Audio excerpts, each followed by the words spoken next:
All right, I think we can go ahead and get started here. My name is Cameron Breen. I'm the Education Youth Programs Manager with Friends of the Dillon Ranger District. I want to thank everyone for tuning in here. I see the number bumping up there on the side of the screen, so I'm hoping this will be a well-attended live stream. This is one that I'm personally very excited about. I was telling John before we hop on, this is something I always end up chatting with him about whenever he comes out. John is he's one of our core volunteers. He comes out many times each summer for us, and he's real good at trail work. And he's apparently also very good at summiting peaks, because he's summited the 7 summits, which he'll tell you more about, but it's the highest peak on all 7 continents. He'll be specifically talking about Everest a lot as well. You guys can, if you want to ask him any questions at any point during this live stream, there's a comment section to the right of the screen, and you can just type any questions in there and I'll relay them to John. But yeah, I want to give a huge thanks to everyone for tuning in. We miss our volunteers. I also want to give a huge thanks to John Peterson for giving his time to put this presentation together and to give his time for the presentation. So yeah, I'll give it over to John now. Thanks, Cam. And welcome everybody. Thanks for joining us. Everybody's probably getting a little stir crazy, sitting at home, not getting out, working on projects and all that like I am, but we'll do the best we can until we can get out there. Hopefully with this presentation, I'll get everybody's interest in travel peaked again. You know, the 7 summits, I've been to each of the 7 continents, climbing the tallest mountain, which was exciting to go on some great trips, but today I'm going to talk a lot about Everest. And so one of the things I might suggest to you is, if you get a chance to go to Nepal and do trekking or hike to the base camp or even climb Everest, then definitely go ahead and give it a shot. It's a beautiful country, and I'll show you some great pictures from there. So again, I'm John Peterson. Been living in Boulder for almost 40 years, and up in Summit County here, up in Blue River. Been spending a lot of the time, especially these last couple of winters and summers up here in Blue River. So more time up here than in Boulder the last couple of years. The 7 summits, as Cam said, they are, it was a gentleman named Dick Bass who kind of named the 7 summits. He was a Texas oil man and owned a ski resort in Utah. And so he made up an idea of, if you climb the tallest peak in each of the 7 summits, he'll call on each of the 7 continents, call it 7 summits. And he came up with a list, and he was the wrote a book about it, and that's really what kind of got me spurred to doing it. I had retired and was looking for things to do, picked up that book and said, oh, I might try a couple of these, not thinking at the time that I would ever do, you know, all of them or Everest or any, you know, the big ones, but just I loved doing climbing, and so I just figured I'd give it a shot. The peaks range from, of course, the tallest, Everest in Nepal. Elbrus in Russia is the tallest in Europe. Some people might think it's in the Alps, but actually in the southern part of Russia, just in the Caucasus Range, just north of Georgia, is Elbrus, 2-headed volcano, and that's the tallest in Europe. Kilimanjaro, great climb down in Africa. We did that with family and friends, and we had a great time on there. I would definitely suggest anyone who wants to do a fun climb. Kilimanjaro is not a real tough as far as, you know, technically it's not tough at all. The only tough part about it is the altitude gain. Usually that, you know, you end up climbing pretty fast, going up, gaining altitude, and that causes some people to get sick. So if you can do the climb, you know, on a 7-8 day type trip, it's going to be a lot easier than if you try to do it in 4 days, just because it makes it easier. Aconcagua down in South America, outside of Mendoza, beautiful climb. It's the tallest outside the Himalayas. So that was my kind of my first big one that I did, first of the 7 summits that I did, and that really kind of got me hooked. Vinson down in Antarctica is a Tough place to get to, but a beautiful climb and an amazing continent to go to. When Dick Bass was doing his 7 summits, Vincent was at the time very tough to get to, and he had to work for getting the logistics of flying down there and renting a plane and all that. Nowadays, there's an outfitter that really runs the flights down there and the base camp for you to get to, and then you might go with other climbing groups that are using that outfitter's equipment and all that when you get down there. But basically, you can book it now. You don't have to worry about renting your own Russian Ilyushin jet or something like that. Denali up in Alaska. Of all the other mountains that I did, I was able to summit my first attempt. Denali took 2 attempts because I got weathered out once.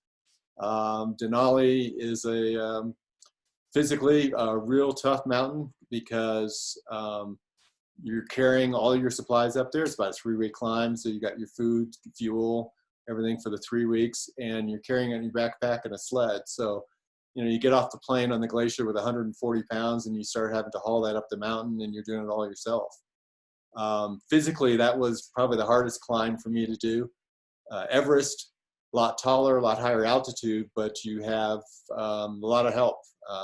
You have Sherpas who are carrying a lot of your stuff up there. So on Everest, I was never carrying more than 35, 40 pounds. So physically, Everest was not as hard, but mentally, it's a much tougher climb, and I'll go through that. Then there's always, the 7th one is always a question. Kosciuszko down in Australia.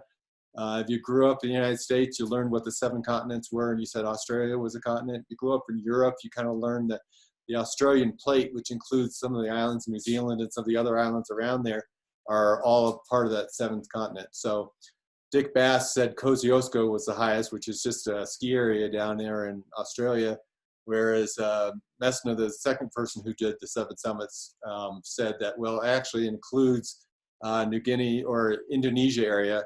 And so then there's a mountain there that that he climbed that's taller than Kosciuszko. So really, a lot of people, when they talk about the 7 summits, they usually list 8 summits just because they include both Australia and then the rest of Indonesia. Let's talk about Everest. How do you get to Everest Base Camp? There are 2 ways you can climb Everest. You can go from the south side, which is from Nepal, or you can go from the north side, which is from the Tibetan region of China, the old Tibet, which is now China's area. On the north side, about 1/3 of the people that climb Everest each year will climb from the north side, from the Chinese side, and 2/3 of the people will climb from the south side, the Nepal side. If you're climbing from the Chinese side, you can actually drive to base camp, and therefore the base camp on the Chinese side is getting kind of luxurious because they can bring in pool tables and full-size tents with full-size beds and those types of things, so that everything can be driven in by truck. On the Nepal side, you fly into Kathmandu, the major city, and then you'll take a small plane and fly to Lukla. And from Lukla up to Everest Base Camp, it's about a 40-mile trek, about 10 days with rest days and all that. But everything that you bring to base camp has to be carried up there from Lukla. So it limits somewhat of some of the items that are brought up there. But as you'll see some pictures, with all the porters, Sherpas bringing things up there, and the yaks and all that, we still, Everest Base Camp is not as truly roughing it. There are some nice things to have up there. But if you get a chance, I would suggest that you take the trek up the Kumbha Valley, up to the Everest Base Camp. When I went to Everest, family and friends did the trek up there with me, my wife and some other friends, and so it was just a beautiful 10-day trek going up and 3 or 4 coming down. The valley is beautiful. The people, the Sherpa people, are just wonderful. And I'll show you. You'll see some from the pictures. The views that you see are just wonderful. So again, you fly from Kathmandu over to Lukla. Lukla Airport, if you look it up on YouTube, it's one of those listed as the most dangerous airport in the world type of thing. as you land, you come up this runway, and right toward the bottom of this picture is a rock wall. And so the planes have to come up, land, and take a quick right turn over to the terminal area. When you take off, you go down this runway, and it drops right at the edge there. You can see where the runway ends, and it's about a 3,000-foot drop off there. And the planes, kind of pick up speed as they're dropping off the runway and finally get taking off. So it's a fun place to fly in and out of. Trails, for all of us on here who have built trails with FDRD or other organizations, again, it's you're trekking all the way from Lukla for 10 days. And this is what a lot of the trails look like. And so these have been built over the last couple hundred years as trading routes, and they're still taken care of beautifully. And there's a lot of traffic that goes up there, but if you'll recognize some of the building skills, but the quality of the trails that you hike on are just amazing. It's almost like you're on the Nepal version of the Inca Trail, just how beautiful they are. Again, what do we have to bring up there? Well, this is gear check that we had in Kathmandu at the hotel there. And so, we've got, most of us had 2 large duffel bags of stuff that we brought up, for our personal gear. That didn't include the tents and food and those types of things. It's just our stuff that we had. Of course, all the oxygen bottles would have to be brought up. All the food need to be brought up. And I climbed Everest with a group out of Seattle, Washington, the guide group out of Seattle, Washington. So most of our food was from Costco in Seattle, got shipped to Nepal, and then carried up to base camp. And we laughed. We had even Costco sells Himalayan sea salt that went through Seattle and came back to the Himalayas, by yak coming up there. In our base camp, we had 2 cooks. So we had a group of, backing up for a sec, we had a group of 10 climbers in our group that were going up there. 3 Western guides, US-based type guides. And then we had about 25 Sherpa who were helping us anything from, we had a couple cooks at base camp, and this was their full kitchen that they have. And so these stoves and fryers were brought up to base camp each year. And so it's just amazing the logistics of getting all the equipment up there. In 1953, for the expedition, this is how they carried them up. They had probably 1,000 porters carrying all the gear up, and it was a British expedition, so I'm sure they had the teacups and the dining room tables and all those types of things. Nowadays, it's still pretty much the same thing. It's local porters who are carrying items up there. Lower down, they'll use donkeys, mules to carry the equipment up there. And then as you get a little bit higher up, they'll load up with yaks going up there. So again, when we were trekking up to base camp, we were carrying, just enough gear for the days to go up to base camp, and all the other equipment that we needed for our climb and all that was being carried up by the yaks and by the porters and everybody else. Here's one of the views of the valley. This is one of the suspended bridges going across there. This is the Khumbu Valley, which is, the glacier. The Khumbu Glacier is the one that's, coming down from the summit of Everest, down through the ice fall, through base camp, and then it comes down through this valley. This valley is populated by Sherpa. Now, what are Sherpa? Sherpa is not a verb to carry. It's not a porter is a person who carries your bags. A Sherpa is an ethnic group. And so most of the people living in the Khumbu Valley here migrated over hundreds of years ago from Tibet. And as an ethnic group, they're called Sherpas. And many of the Sherpa that live in this community, for their job is they help people climb Everest. So that's, kind of the name Sherpa has been added to. Well, will you be my Sherpa and carry my bag? Well, realistically, it's not offensive to them, but that's just not, a true way to use it. Sherpas, the ethnic group are, it's going to be husband, wives, children, all sorts. They're all Sherpas. And they're just very, the demeanor of them is just wonderful, very, very nice people, and beautiful to get to know. A couple of interesting facts about them is a lot of Sherpa children are named after the day of the week that they were born. So, that's why you have a lot of Pasang Sherpa and Pemba Sherpa and Lapka Sherpa, and, so they'll have different middle names. So you'll have Lapka Tenzing, you'll have Lapka Rita, and last name for most of them, surname is Sherpa, and that just kind of came about because they really don't traditionally use a last name, but for passports and for censuses and things like that, the people just wrote in the name Sherpa, and so that kind of stuck as what they use as a last name. So again, you'll have a lot of Lapka Rita Sherpa, Lapka Tenzing Sherpa, and they, they're probably closely related, but you'll need to figure out exactly which one people are talking about. As growing up in this valley, years and years ago, there were a limited number of schools, and so the children would have to go to school in a village that may have been a 3 or 4 hour walk away.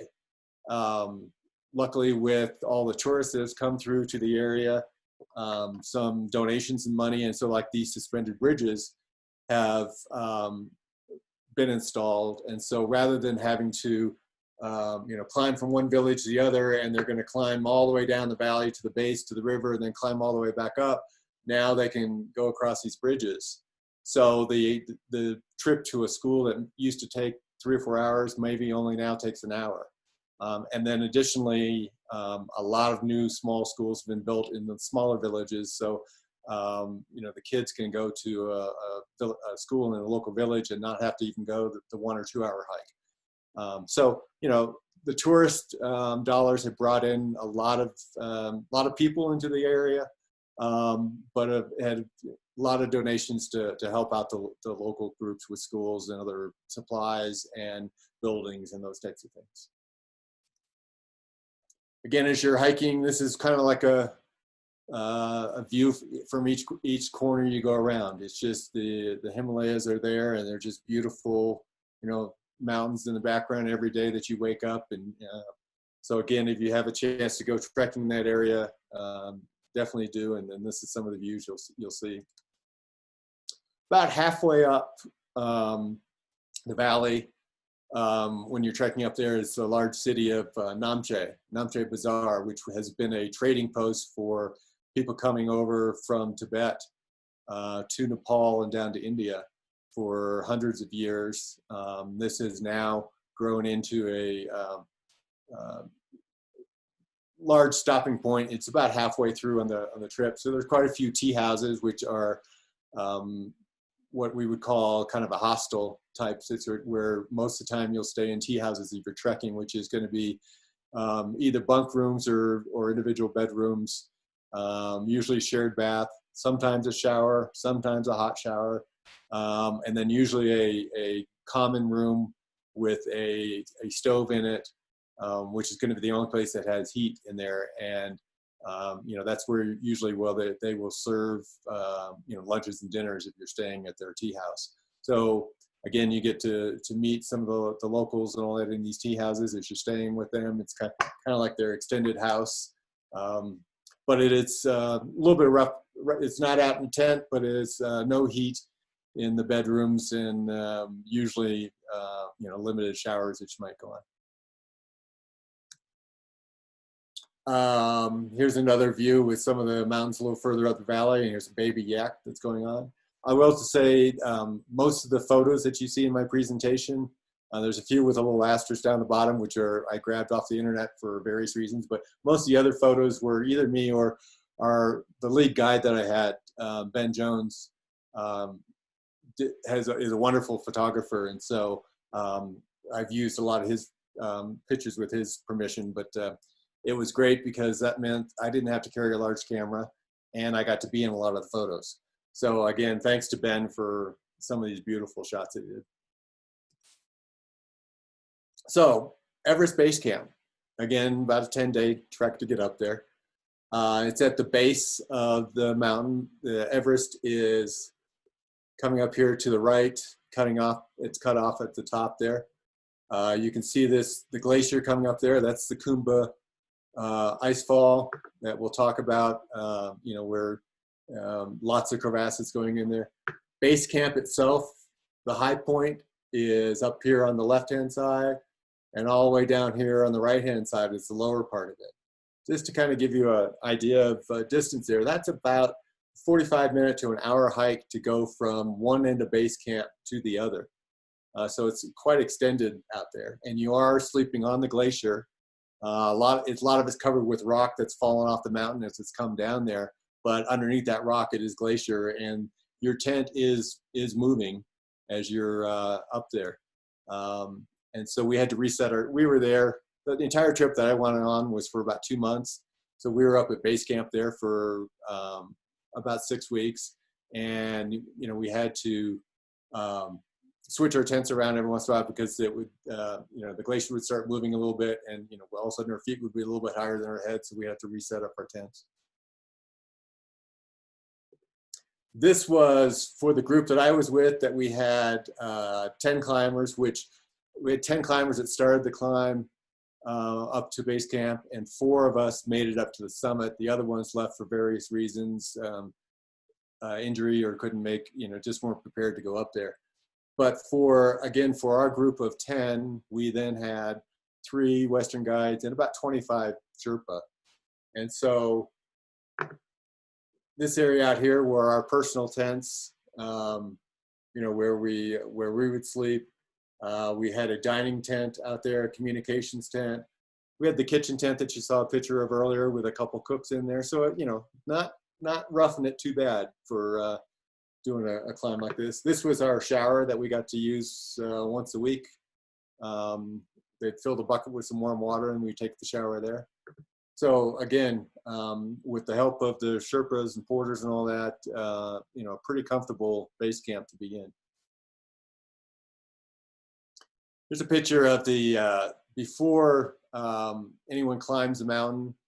We always have a pumbaa ceremony where we're blessing all of our any sharp items that might harm the mountain. So our crampons, our ice axes, anything like that we've got.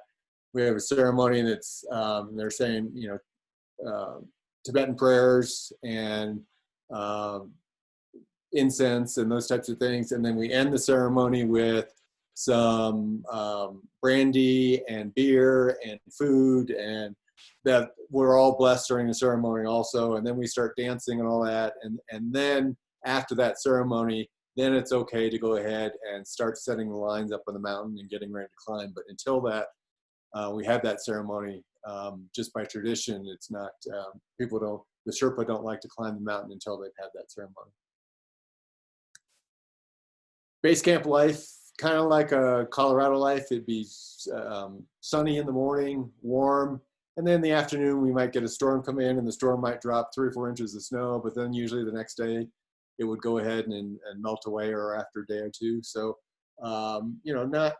not terrible weather that we would have there. Again, the few storms that came through would clear up pretty quickly. So how do we climb Everest? We spent a lot of time at base camp, and we would then, climb up to Camp 1, which is going through the ice fall, and maybe spend a night there and then come back down to base camp and then spend 4 or 5 days and rest. And, while we're down there where we're resting, we'd be doing hikes every day, going up some of the side mountains and those types of things, but not going up too high. The next time we'd go up through the ice fall and go up to Camp 2 and spend maybe 3 or 4 days up there and then come back down to base camp. So we actually, the summit bid, when we went from base camp all the way up to the summit, was the 4th time that we had gone up the mountain. And again, with each time you go up there, you sleep at a little bit higher area, and you come back down and recover at a lower altitude. Base camp's at 17,000 feet, and you can kind of your body is pretty much stable there. You're not going to be losing too much, but you're definitely not going to be gaining any strength at base camp. As you go up above, you get to camp 2 or camp 3, you just can't digest enough to keep your body weight up, and so you'll be losing weight as you go up there. We actually, again, went up and down a few times. Before we did the actual summit bid, we went back down to Namche and spent 4 days down there, and there were multiple restaurants, bakeries down there. We would spend the day going from one restaurant, one bakery to the other, and just stuffing our faces because we could digest food down there and gain and get some of the weight back. We then went back up to base camp and did our summit bid. So again, at 17,000 feet, you can only eat so much. We had great food, but you can't digest that much. Down at Namche, just 3,000 feet lower or so, it's amazing how much better your body can adjust to that. As you're going up there, we talk about everybody climbs, almost everyone climbs Everest in the spring, usually in late May. And why do we do that? There's a few people that try it in the fall, but because of the amount of snow that's there, usually in the fall, it makes it a very tough climb. So, last few years, there's been about 800 people a year that have gone up on Everest. I think, 790 of them or whatever. There's been maybe 4 or 5 that've been up in the fall, and all the rest of them have been up in the springtime. Why do we climb in the spring? Well, the weather is good, but also the jet stream causes high winds on the top of Everest. So, you'll have over 100-mile-an-hour winds up there, and you cannot climb at 40 degrees below zero and 100-mile-an-hour winds. You just wouldn't survive that. But as the monsoon season starts to build down below India, the jet stream will shift, and it will shift it'll shift north. And so basically the winds on the top of Everest will die down for maybe 10 to 15 days. And then it will shift back and the winds will pick up again. So mid to end of May, there's a 10-day season where all 800 people that are going to climb need to go all within that same 10-day window. Well, and these graphs that I've gotten there are just kind of sample of what happens. They're not actual numbers, but just kind of sample what's out there. So you've got a 10-day window, and you still have storms that come in. And, if you have a 3-day storm that comes in, or 2 3-day storms that come in, that's going to block out 2 or 3 days at a time of when you can make it to the summit. So the green stripes kind of represent the maybe 3 different summit windows that you can do, and each window is maybe 2 days long. And so that's why I'll talk about some of the crowding that you get on, why is it so crowded up there? Well, it's because you've got everybody that's trying to summit in 3 different windows, which may be 4 or 5 different days. When I went up, Cameron, do you have a question? Yeah, I got a quick question for you. So you said that with the exception of those, 3 or 4 days for the summit windows, it's like stormy. What does the mountain look like during those times when it's just like ripping 120 miles an hour on top of the mountain? Like, what does it look like from base camp? It could be blue skies and beautiful weather down at base camp. And, you'll just see the wind hitting the top of the mountain and forming its own clouds up there, because the wind's, of course, getting thrown at a higher altitude as it hits the mountain. So it will create its own clouds and weather up at the top. You'll see the spindrift coming off the mountain and the clouds that are just forming at the peak and then continuing downstream for miles that you'll see out there. So you can tell when it's windy up there, and you can see how quickly it's moving. But at base camp, there is no wind, and it's beautiful blue skies and nice weather. For the 2017 is the year that I climbed Everest. And for that year, we didn't have any major storms. We had lots of little small storms. So we had a little bit more spread out but you can still see that there were really kind of three different windows of when everybody summited. I was on the May 27th, one of the last days out there. So, you know, in May 21 through 23, there were quite a few people going up there. The day that I went up from the south side, you know, so there were 49 people that summited that day. So if you think of climbing maybe Quandary with 49 people for the entire day, that's, you know, that's not going to be too crowded going up there. But if you got a whole bunch more going up there and they're all roped together, you know, it can start to be a log jam pretty quick. Of course, this year with the virus, there wasn't a climbing season on Everest, but many of you might remember from last year, here's one of the photos that was published for May 22nd of the line of people going up to the summit. So this is up right near the Hillary Step area. Looks like pretty good weather, much better than what we had the day I went up there, but you can see the line of people up there. So that's over 8,000 meters. You know, many of them they're probably standing in that line for a couple hours trying to get through the choke point there. At that high altitude, you know, your body's getting cold. So the risk of frostbite and other issues starts to get pretty high. So it gets dangerous when you have that many people trying to go through that small of an area, because it's basically one way. You have maybe 10 people that go up the Hillary Step, and then they have to wait, and 10 people will come down. And so it can get backed up on there. The issue is, here's a picture from the next 24 hours later, and you can see there's hardly anybody in that photo. So yes, it can be very dangerous with the number of people up there, but with a little bit of logistics and basically everyone who's climbing Everest is going to be an A-type personality that wants to get up there. They've been sitting at base camp for 4 weeks, waiting for their chance to get up there. The winds have finally died down. There's not a storm, and so they all start trekking up for base camp and, plan to be summiting in 5 days from today. And, it's the first opportunity everybody does it. Well, if you just wait back one day, 24 hours, you might get a view like the picture on the right, which is a lot safer and a lot easier to do. So the Everest news that you see each year will sensationalize, the crowded day, but realize that there's a possibility of it could be, close to empty the next day. The risk of waiting for one additional day is maybe that storm will come in, and then you'll lose your chance. Once you start up the mountain from base camp, you might have 1 or 2 days of flexibility to rest and stop.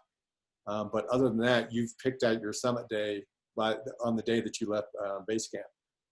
And once you get up to 8,000 feet and you're on oxygen, you can't wait an extra 24 hours because you'll run out of oxygen. So, when people see a clear window, they're all going to pick that one, and not necessarily the next one where, they have a chance where they're not going to make their goal. So back to base camp. This is the ice fall, the most exciting part of the climb, I would say. Kind of give you an idea that this is, what's a glacier? Well, it's a frozen river. And if you think about, when a river is the Colorado River, when it's, flat and wide, it's just very smooth and moving slowly. Well, that's like the glacier at base camp.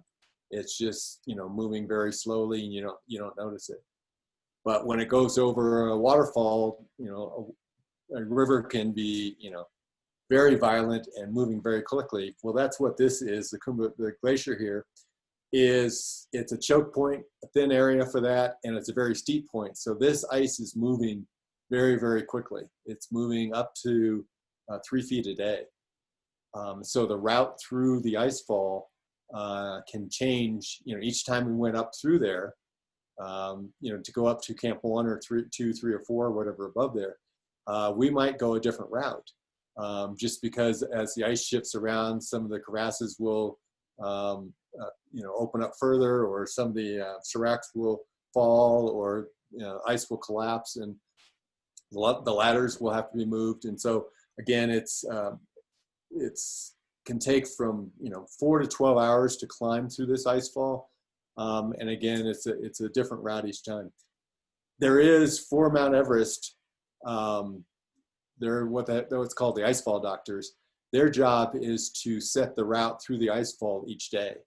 And so they will go up and repair the route where it needs to be repaired. And some days, maybe nothing needs to be changed, but other days maybe they have to drastically move it from the right to the left or something like that. And they might have to reset some ladders and all that. To give you an idea of size, if you look in that square right there, which is probably hard to see on the Zoom call, but there's actually people in there. If I zoom in on that, there you can see 5 or 6 people that are climbing up the ice fall there. Again, it's in that area there. Here's a picture of the ice fall when most people climb it. Cameron, you got another question? Yeah, were you like spooked when you're coming up to the Khumbu ice fall every time, or did you have a lot of trust in the ice doctors? Like, what was your kind of mental state when you're coming through there every time?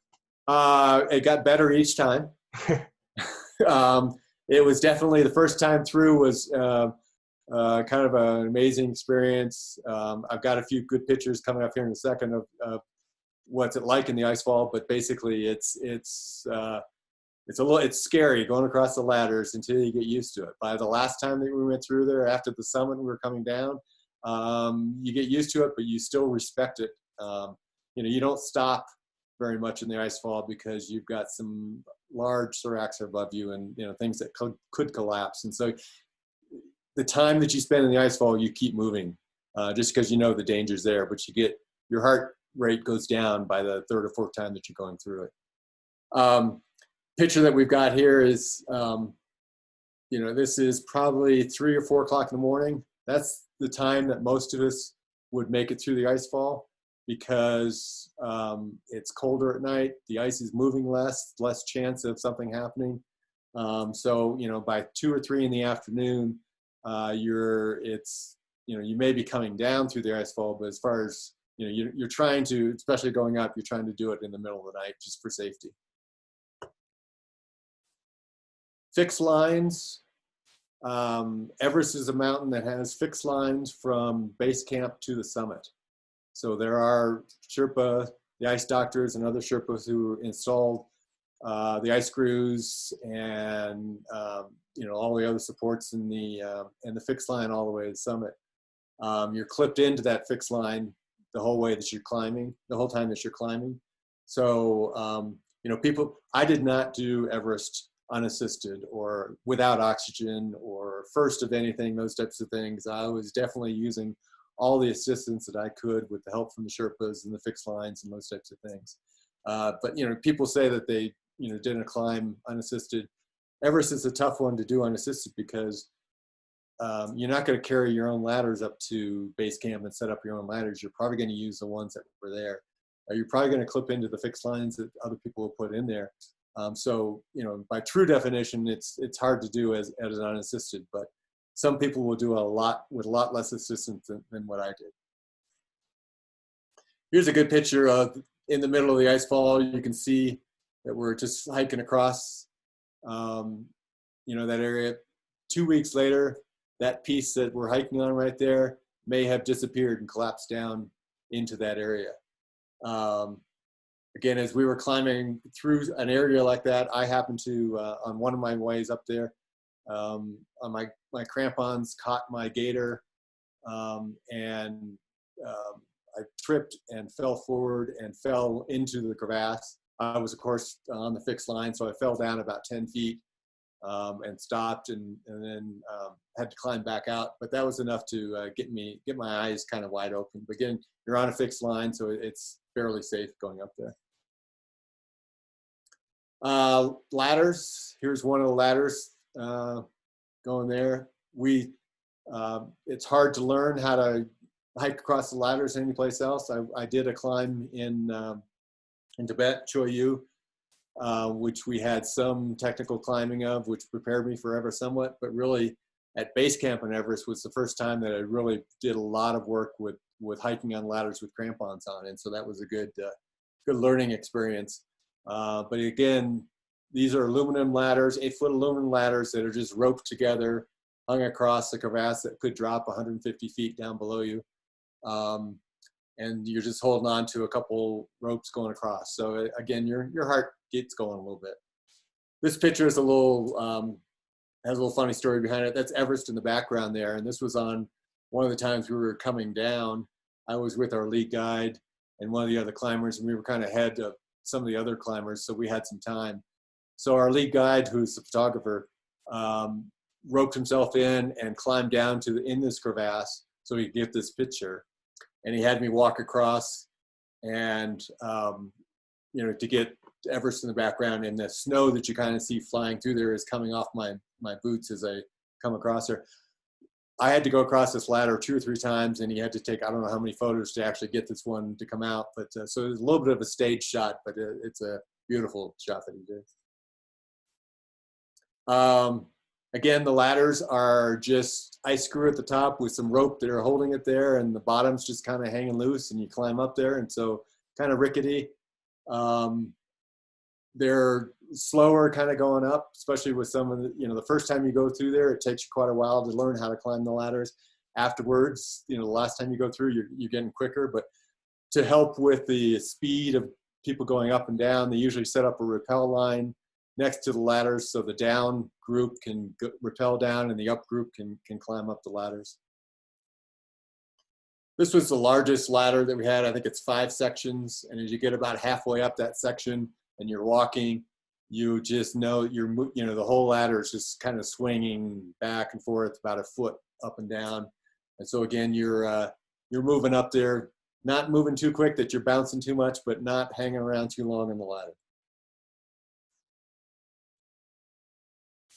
So through the ice fall up to Camp 1 is where you had all the ladders. Everything above that is, there isn't the crevasse danger as much. There's some pretty steep ice that you're climbing and all that, but not as much as that. So once you get up to Camp 1, you can take a deep breath, and you've made it through the tough and dangerous crevasse section. And now you've got just some steep and long climbing to do. Everything above base camp, Camp 1 was just, we only slept there one night the first time. Every time after that, we would go from base camp directly up to Camp 2, just because we were, you know, more used to the altitude, quicker through the ice fall. So Camp 1 is right at the top of the ice fall. Camp 2 is when you get to the top of the ice fall, there's this valley. And you look up that valley, and at the top end of that valley, that's the Lhotse face on the far end up there. But at the bottom of the Lhotse face, right up in this section right there, is Camp 2, which is not much higher than Camp 1, but and the distance there is not too far. I think it's about 3 miles going up there, but you can see all these crevasses going through here. They're just large up and down as you go through. You climb down to the bottom, climb across the bottom, then climb back up to the other side. So you're looking at the camp up there. You know where it is. It's not too far, but you got to go up and down and up and down. Each up and down is, you know, climbing up in a line like this, and then you go on another 100 feet and then climbing down and then climbing back up. So it just takes a while to get there. And if you looked, both sides of this valley, you can see have glaciers, ice on either side. And the sun, when it hits this valley, can be, you know, without the sun, it can be 40 below. With the sun, it can get up to 70 to 80 degrees in temperature with the sun on there. So you got to be wearing long pants, long sleeves to protect from the sun, but it can get very hot in there just because of the sun reflecting off the sides as you go up. Camp 2, the base of the Lhotse face, we had another somewhat permanent camp there. There were a couple Sherpas who were cooks there, a dining room tent. We spent quite a bit of time up at Camp 2, kind of comfortable, a nice high camp to really get used to the altitude. So we spent some good time up there just to acclimate before we'd go back down, or before we actually, you know, ran up to the summit. From Camp 2, you have the Lhotse face. And so again, we have 4 camps. This is Camp 2, so we have Camp 3 and Camp 4 before we head up to the summit. This face, excuse me, the face right there is about 5,000 feet vertical, and halfway up in that square is actually Camp 3. So on your summit bid, you climb up to halfway up the Lhotse face, spend a night, then you climb up to Camp 4, which is up on the saddle. So you know, doesn't look very far, but it takes a while, especially at that altitude, to get all the way up there. Here's a zoom in of that square. You can see the Camp 3 up there. You can see some people. These are people that are climbing up to Camp 3, and this is you can see the trail that's going up through the ice to get up to Camp 4 above that. Again, you're on fixed lines going up there. On the Lhotse face, this is climbing up toward Camp 3. This picture of me, so you're in your full down suit. Above Camp 2, that's all you bring is you bring your base layer and the full down suit for your clothes up there. So if it gets hot, you're unzipping that and wrapping it around your waist. And if it gets cold, you're just zipping it back up. That's how you're regulating the temperature. Camp 3, again, is halfway up the Lhotse face. You can see down here, this is where Camp 2 was, where we had started. The other pictures we're looking up. Camp 3 is on the side of the face. You don't get out of your tent without clipping in. There are stories of people who, you know, got up in the middle of the night to go to the bathroom, stepped outside their tent in their slippers or their liners, and slid down the Lhotse face. And would not be something I would want to do. Why we were actually, if you go back real quick on this photo right here, we were climbing up the Lhotse face between Camp 2 and Camp 3. And there was, again, you can see the fixed line climbing up there. We were clipped into. There's only one fixed line that you climb on. So if you have people going up and down, when you meet, you have to reach around and clip in. You're clipped in twice, of course. You reach around with one beaner around the person and clip in front of them, and then unclip your other beaner and reach that one around. And so, you know, it can be kind of slow as you're meeting a big group. There was a young Sherpa who was up above at Camp 3 or coming out of Camp 3. He unclipped both of his beaners to let a group go by. He slipped and he slid down the Lhotse face as we were climbing up here. And he was only about 5 feet away from us when he slid down. And all we heard was just kind of the zip noise of his Gore-Tex gear as it was, you know, sliding down on the ice. And I saw him as he just was right next to me. The guide who was in front of me saw him maybe 30 feet above. But he slid down about 5 feet to our right and down below us, and then hit the bottom of the glacier there, which had a little bit of a lip, went flying through the air about 80 feet, and landed luckily on some of the snow and not the rocks down there. And that's actually down below. You can see that's where he landed. And a couple of our guides that went down there to help with him. When he slid by and landed, our guide called down to one of the other guiding companies, Himalayan Experience, and said that one of their Sherpas had just, you know, slid down the Lhotse face and they need to come recover him, assuming that he didn't survive. But as we watched down there, about 10 minutes later, he started moving. So our guides took off down there to help him. And then us as the climbers just came down a couple hours later after we'd been up there. Luckily, he spent a couple weeks in intensive care, but he did survive the slide down there. Above Camp 3, going up to Camp 4, you're on the Lhotse face. You're climbing up the ice there. You know, as I talked about earlier, you know, the crowds and those types of things. We were one of the last groups up to the summit, and because we didn't want to be involved in some of the crowds, which was great. We had a lot less people that we had to worry about, but we also had all the steps were kicked in for us. And I'll have a picture of that in just a minute. The other thing that you notice is lots of lines there. We had 7mm red rope was the fixed lines that we were using in 2017. Well, the year before they used 9mm red rope, and that's still there. And so each time you come to a clip point, you kind of have to make sure you get to the right one, which is this year's rope and not last year's rope, because you feel a lot safer on this year's than the one that had been sitting out for the entire year. So you do see some of some of the stuff left from the years before, and you got to be careful that you're using the right one. Up the top there, the saddle right above the sun, right below the sun there is Camp 4, and Everest is up to the left there. We're climbing up. Again, I talked about it's nice to be behind the rest of the group. You can see the steps we were kicking in. We had already been pretty much dug out by other people, so that made it a lot easier to climb up there.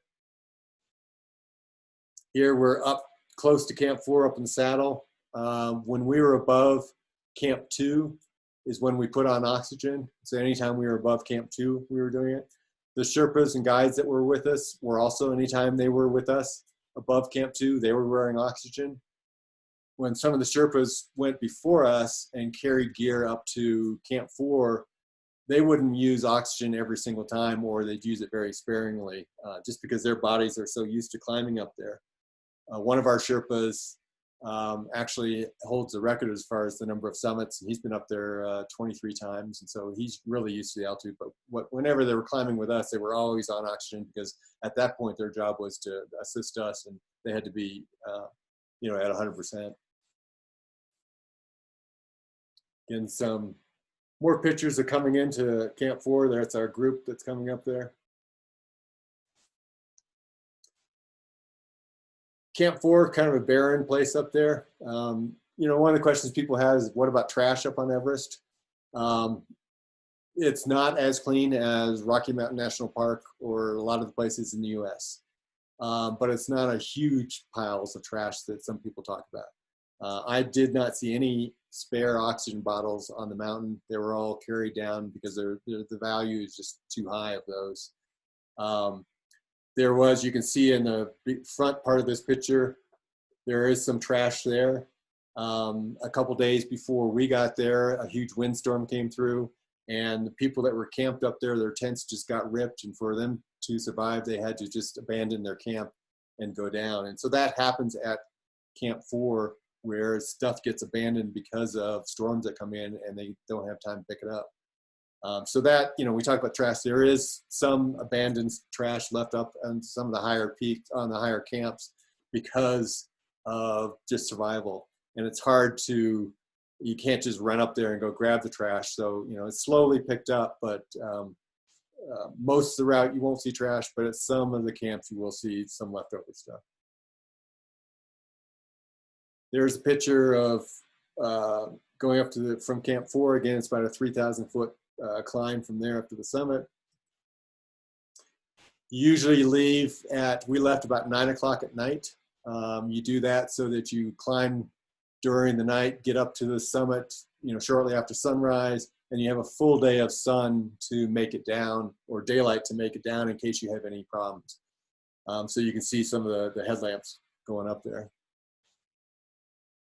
Our summit day in 2017 was not this beautiful. This is a borrowed picture from a different year, because we had snow. So almost every single day on the mountain was beautiful, except for summit day was cloudy and a little bit of snow, but not too much wind.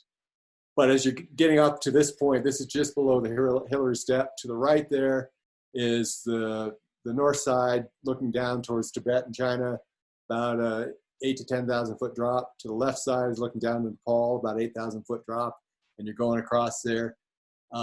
When it's nice weather and beautiful, no crowds, it's a wonderful place to be. If it starts to get windy and there's crowds, it can get dangerously cold in there, because it's a single file line going across there. This was actually on our summit day, so a little bit of a clearing in there. It's a Hillary Step area. One note on that, you might have seen stories about in 2015 was the earthquake, and before that, the Hillary Step was a 30-foot rock climb that you would have to do in crampons to get up, and some people can do it in 2 or 3 minutes, and other people would take 20 minutes to get up there, and so it was a choke point where people get slowed down. In 2016, with the earthquake, nobody climbed, but they assumed that a lot of the Hillary Step fell away. In 2016, in 2016, there were some photos. It was a really heavy snow year, And people suspected that the Hillary Step had changed dramatically, but with that much snow, they couldn't be sure. And by 2017, the pictures came in that basically a huge chunk of the rock in this area had fallen away. And so the climb up there is now a much easier climb up the Hillary Step than it was years ago. And so a little bit less of a bottleneck. So rather than a 30-foot hard rock climb, you can either do most of it on snow or maybe a 10-foot climb in the rock area. Here's looking back from the summit area, looking back that this is the Hillary Step area. And there's the south summit. You can see some of the people coming through. And there's where you make it at the top. And when we made it up there, again, we went from the Nepal side. There were some people coming up from the north side, from the Tibetan side. So it's kind of interesting to meet someone coming from another country, meet them at the top of the world as you come up there. But an exciting time. Here's a Everest there to the right. Camp 4 Saddle is there. And down below, down here is base camp. This was one of those panoramic shots on an iPhone that one of the other people in our group took. Just a beautiful shot. So again, a day after the summit, and we're back to blue skies. But that one day, we just had lots of clouds. So any questions that anybody has, go ahead and type them in, and Cam will go ahead and relay them if there are any. And other than that, I want to say thank you very much for listening to my talk. We had one here, John. Ruth is asking, were there any other portions of the climb that were affected by the earthquake? I mean, the climb itself, not really. No, the Hillary Step was the large area. Most of the rest of it, you're on glacier or snow, so you wouldn't notice that. Where the part that was affected was all throughout the Kumbh Valley and in Kathmandu, the major city. Lots of buildings destroyed, tea houses, lots of damage to those. And so there was lots of rebuilding going on, lots of, tarp use and those types of things. But, Kathmandu, you saw a lot of damage that was still being repaired. Up in the valley, there were, shells of buildings that had not been rebuilt and those types of things. But once you got on the climb, you didn't notice that as much. Down at base camp and camp 3, there was quite a bit of material left from when the earthquake, because they evacuated everybody out by helicopter. There was a whole group of people during the earthquake that were above the ice fall. And so they did not come back down the ice fall because it was unstable. So they left all their equipment up at Camp 2 and were flown out from there. So when we were there, there was still quite a bit of equipment, old equipment, torn, ripped to shreds because of the wind and all that they were slowly bringing back down as trash. But, we still saw some of the remnants from that. I've got a question for you, John. You were just speaking about meeting people up at the summit that were hiking on the north route. That must have been pretty wild. But how does that route differ from the route that you took? Is one of them more difficult than the other? Why would you pick one or the other? There's a couple different reasons, a couple things you can talk about. It is getting, I'll call it better. 10 years ago, most everybody would do the south route from Nepal. And the reason why is because the Chinese side was very tough to get permits. It's getting much better, but it's still questionable. Usually, if you're planning a trip, you'll go to Nepal and go to the Chinese embassy and apply for your permit, 3 weeks before you're getting ready to go up to base camp or so. And you may then wait a couple weeks, and you may or may not get a permit. And so it's tough, especially the climbing organizations who are doing a guided trip. It's tough for them to, bring up 10 climbers or so, paid climbers who are going up there, and then have to deal with the uncertainty of whether they're going to get permits or not. That's getting better. The Chinese have realized the money involved and everything else, so they're doing it. But there are also still seasons. I think it was last year, the fall season, because of some political event that was happening. It was some anniversary in Tibet. they closed off the fall season for Choyu and some of the other mountains just because they didn't want any protests going on. So getting a permit is tougher on the Chinese side. The Nepal side, they're very dependent on tourist money. Permit fees are $11,000 per climber going up there, so it's huge money for them. And so it's very much easier to get a permit on the Nepal side. The climb itself, south side, Nepal side, you're going through the Kumbha icefall, and so that's very dangerous. A lot of the guide groups really enjoy the north side because you don't have that danger. In 2014, there were 15 or 16 Sherpa that were killed because of a serac fall in the ice fall. And so, that's on a lot of people's minds. It's dangerous to go through there. On the north side, you don't have that. The north side's a little more exposed, so the weather can affect you more, but you don't have the icefall danger. So it's kind of I think as, especially with the Chinese are putting a lot of money into the base camp area and some of the other, they're bringing in more medical and being able to fly helicopters on the north side. Normally on the south side, medical evacuation from the lower camps by helicopter. Really on the north side, that really wasn't possible because they didn't have the helicopters there, but the Chinese are getting that done too. And with base camp being able to be accessible by truck on the Chinese side, that's becoming a very sophisticated base camp, I would call it. That's interesting. It's kind of like a newer thing. I didn't know about that.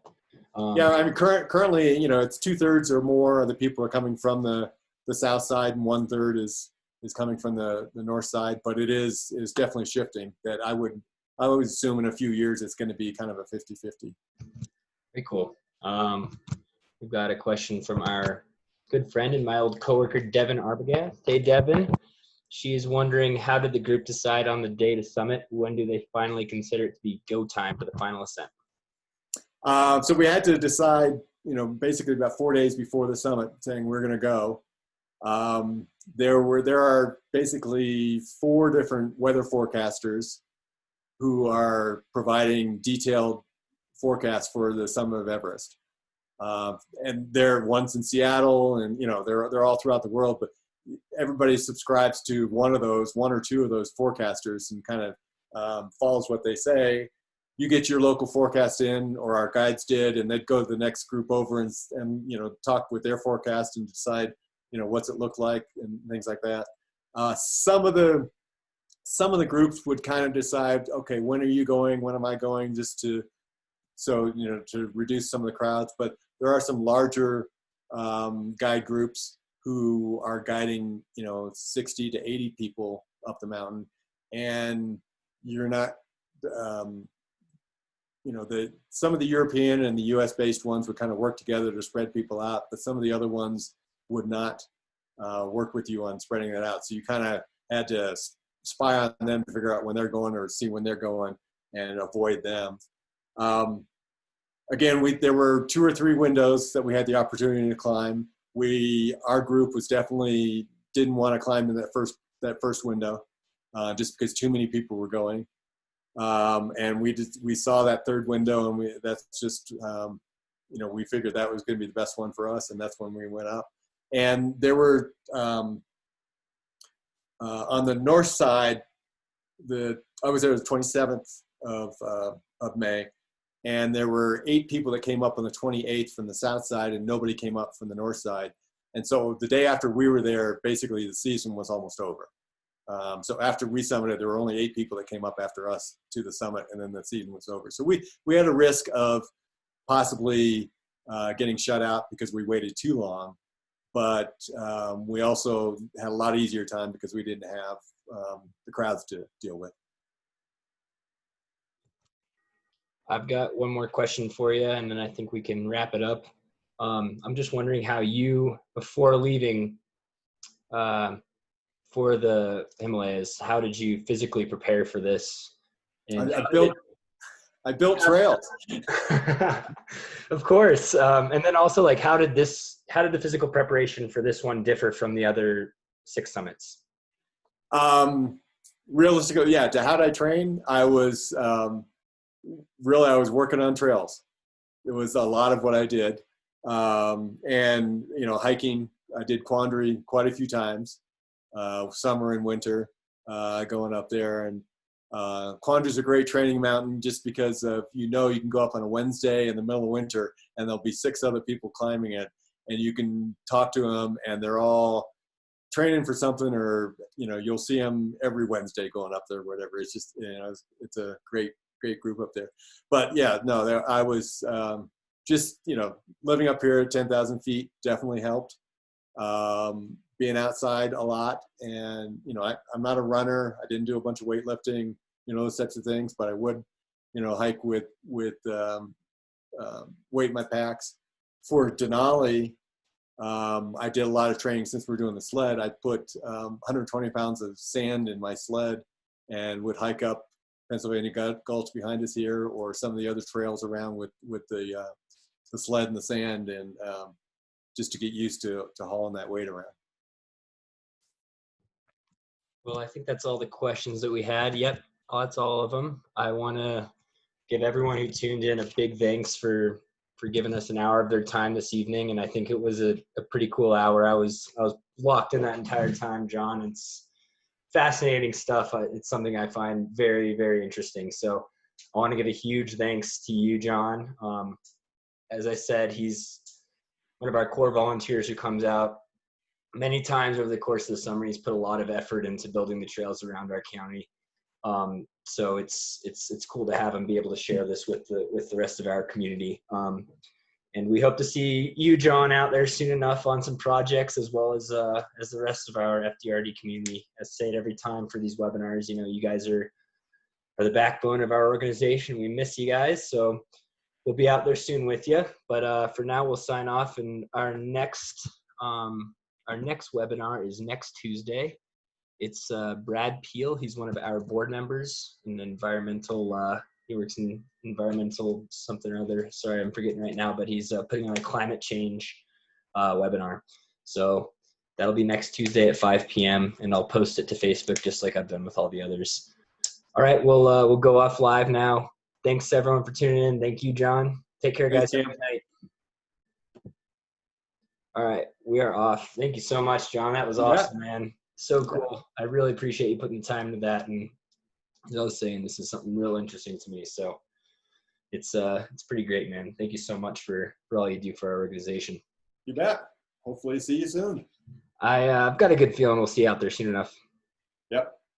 All right. Have a good night, man. You too. Oh, one more thing. Yeah. You mentioned Ben Jones. Do you want me to include a link to his Facebook profile, or also what guide group does he work for, and I can link all that into both of our YouTube video and the Facebook post? That's right. I've got on this last one. I've just got thanks to Ben for the photos, and that's okay. That's all he wants. He doesn't need the links for the other stuff. You sure? All right. Yep. Cool, man. Have a good night. Thanks. See ya.